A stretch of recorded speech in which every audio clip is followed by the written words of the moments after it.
Ouais, salut tout le monde, on est ici au Chute Jean-Larose, mercredi 15 décembre 2021. C'est la veille des vacances de la construction, tout le monde a bien hâte, puis on est ici pour finaliser là, les garde-corps des escaliers des Chutes Jean-Larose.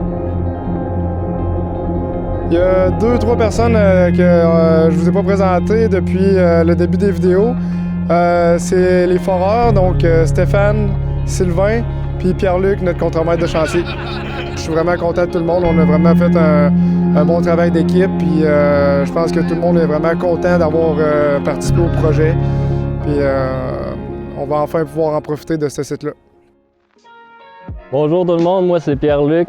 Ça fait bientôt 4 ans que je travaille pour les constructions A-Leblanc.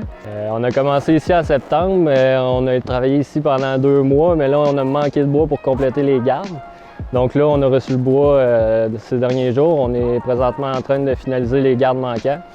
Puis là, c'est sûr que ça a été un clash entre l'été et l'hiver versus quand on vient de revenir, il y a de la neige partout. Les conditions sont pas mal plus périlleuses, mais on s'est bien adapté, vois-tu. Puis on devrait compléter ça aujourd'hui ou demain.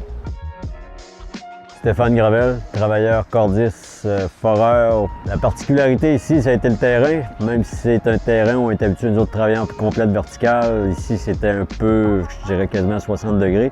Mais la différence, c'est que nous, on travaille habituellement directement sur le roc.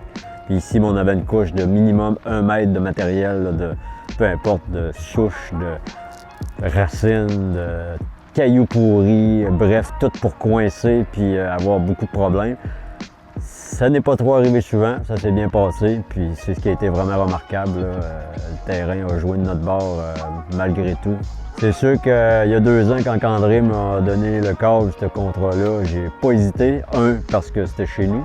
2, parce que les Chutes Jean-Larose, pour moi, ça fait partie de mon ADN depuis plusieurs décennies. Puis savoir que plein de monde que je connais, puis plein de nouveaux mondes du secteur vont pouvoir bénéficier dans les prochaines semaines. Ça, c'était vraiment cool. Ça m'a fait un grand plaisir de venir vivre ça. Oui, bonjour. Je suis Denis Lachance, le président de la Corporation des sentiers récréotouristiques de la Côte-de-Beaupré. Dans une précédente entrevue, on m'avait posé la question quel était le défi. Je disais qu'il y avait 3 grands défis. Celui de l'entente avec le Mont-Sainte-Anne, le deuxième, le financement, puis toute la préparation du projet. Et le troisième, qui était celui de l'entrepreneur qui était en cours. Je peux vous dire aujourd'hui que l'entrepreneur a relevé le défi avec brio. Je pense qu'on a un bel ouvrage dont la région peut être fière, puis ça va être une belle attraction touristique aussi.